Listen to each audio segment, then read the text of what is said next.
Oi, vamos lá. O vídeo parou, então vamos continuar aqui.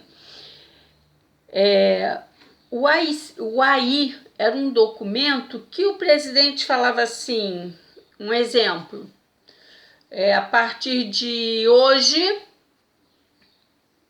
a partir das 7 horas da noite, ninguém mais pode estar na rua. E ele assinava esse documento e era lei, e era assim, é um ato institucional, é um ato do presidente, ele determinava isso e acabou. Hoje não, hoje o presidente assina um documento, digamos assim, hoje a partir das 7 horas da noite mais ninguém na rua, ele tem que passar pelo Senado, os senadores têm que entender por que é isso, porque tem que ser esse horário, o que acontece. Não, presidente, olha, muda isso aqui assim, vamos tentar mudar, porque as pessoas trabalham, não vão conseguir, até ser aprovado ou não. Os senadores, os deputados federais vão aprovar isso ou não. Mas naquela época não. Então ele determinava, por exemplo, que eventos culturais não podiam acontecer com esse artista. Por quê? Porque eles eram contra o governo. E esse artista era perseguido politicamente, ele não podia mais fazer show nem nada. Ele determinava que se tivesse acontecendo uma peça de teatro, a polícia do exército podia entrar dentro desse teatro e acabar com esse show de qualquer jeito. Acabou. E até quem estivesse fazendo show era preso. Então esse era o documento do ato institucional, tá? Então era uma repressão realmente, era uma violência efetiva, né? E os órgãos responsáveis por essa repressão era o DOPS, é o Departamento de Ordem Pública e Social. Então o presidente determinava, só um instantinho, o presidente determinava e tinha que acontecer e pronto, acabou. Aí tinha a atividade da página 386. Escreva V para verdadeira e F para falso. Houve repreensão, perseguição e prisão das pessoas que eram contra o regime militar? Verdadeiro ou falso? Sim, verdadeiro. Aqui acabamos de falar sobre a repressão política, sobre o DOP, sobre a polícia do exército, que já falei antes em outras aulas com vocês, que eles perseguiam essas pessoas, né? Até essas pessoas serem presas e muitas até sumiram, desapareceram. Então é verdadeira, letra A. O chamado milagre econômico ocorreu à base de empréstimos. Verdadeiro ou falso? Vamos lá.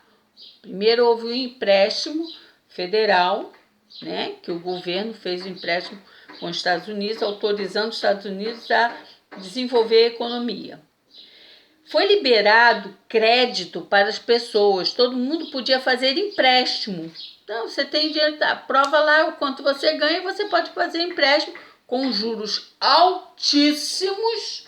Então, se você pegasse R$1.000 emprestado, você tinha 3 anos para pagar esses R$1.000, mas você ia pagar parcelas que no final desses 3 anos você acabava pagando quase R$3.000. 200% o valor do que você pegou. Mas era liberado, as prestações eram pequenininhas, você pagava, e até hoje é assim, você paga e não percebe que está pagando. Então, é verdadeiro, o milagre econômico, ele ocorreu à base de empréstimos. Letra C. No regime militar, a dívida do Brasil com outros países foi paga. Ou não, né? Então a dívida não foi paga. O Brasil tinha uma dívida enorme com outros países. Então essa é falsa. Então ficou verdadeiro, verdadeiro e falso. 2. Responda as questões. Como eram escolhidos os presidentes no período militar? Nós já vimos. Eles eram escolhidos através de eleições indiretas por um colégio eleitoral. Essas questões aqui eu vou tirar foto e vou postar no grupo, tá? B. O que foi o milagre econômico? Então, foi um período de crescimento rápido na economia brasileira que gerou consumo e expansão de comércio, tudo à base do empréstimo, tá? Eu vou fotografar aí por lá. Bom, regime militar, né? Ditadura. E aí, em 1985, vem a nova república. Vamos entender o que aconteceu na página 387. Depois de longos anos sob o domínio militar, foram 25 anos, se não me engano,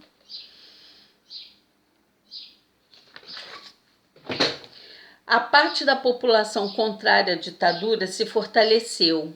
Então, o grupo de pessoas contrárias à ditadura só foi aumentando e se fortalecendo, tá?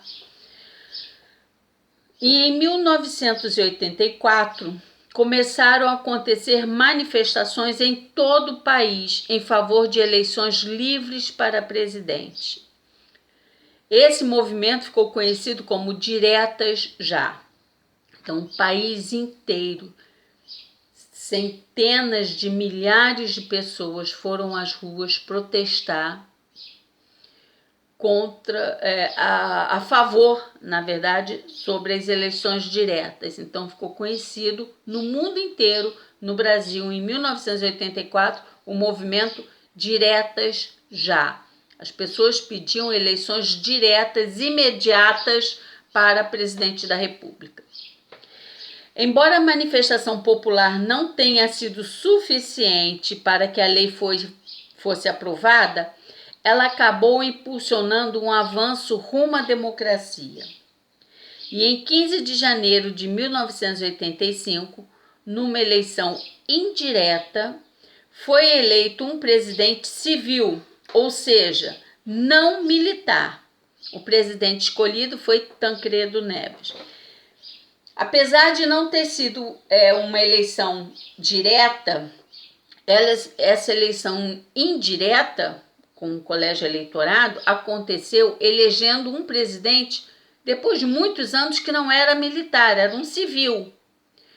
Por conta da pressão das pessoas, pressão da população. A população pressionou tanto, que eles mesmos, próprios militares, não, peraí, vamos com calma, porque as pessoas estão muito em cima, então vamos recuar um pouquinho, vamos deixar eleger um civil, que pensa mais ou menos como a gente, vamos eleger um civil. E elegeram Tancredo Neves. Tancredo Neves, ele adoeceu antes de sua posse.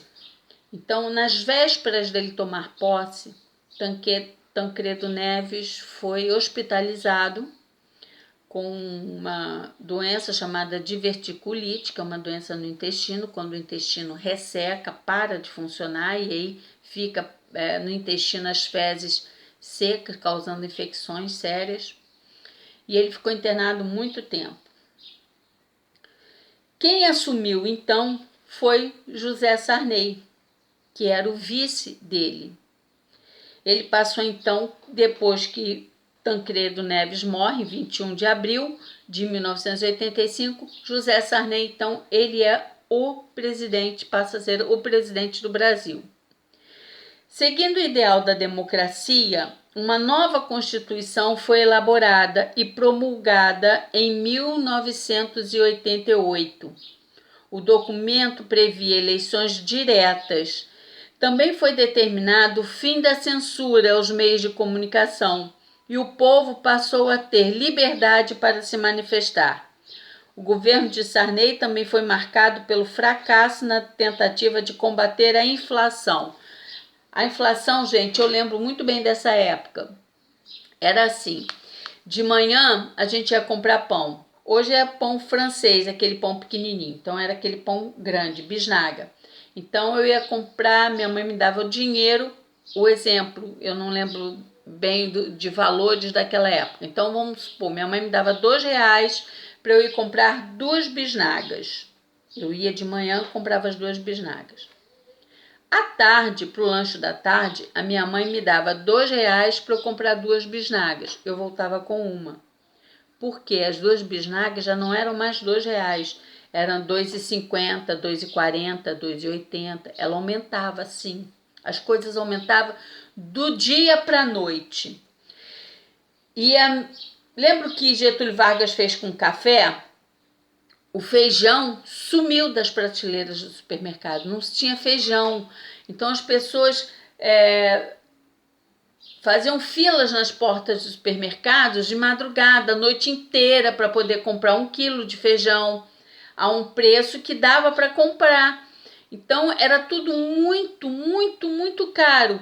O quilo de açúcar R$1 de manhã, à tarde já era R$2,50, R$3, e as coisas aumentavam assim. O povo brasileiro não aguentava mais. E José Sarney governou por uma democracia. Ele foi contra um pouco aquela ideia do governo militar. Ainda existia uma certa repressão, mas ele foi quebrando. Ele quebrou os atos institucionais, ele foi quebrando a polícia do exército, ele foi tirando, foi liberando os meios de comunicação, porque os programas não podiam mais ser ao vivo, então tinham que ser gravados e enviados para o governo federal, para a censura, para ver, olha, isso pode passar, isso não pode, isso aqui deve, essa música não pode, essa fala tem que tirar. E assim acontecia. E José Sarney liberou isso. E para que a democracia retomasse, foi criada uma nova Constituição, o grupo, uma Assembleia Constituinte para redigir uma nova Constituição que foi promulgada em 1988, tá bom? Vou parar esse vídeo e vou voltar no outro, porque essa história é longa e a gente precisa entender bem, tá bom? Beijinhos!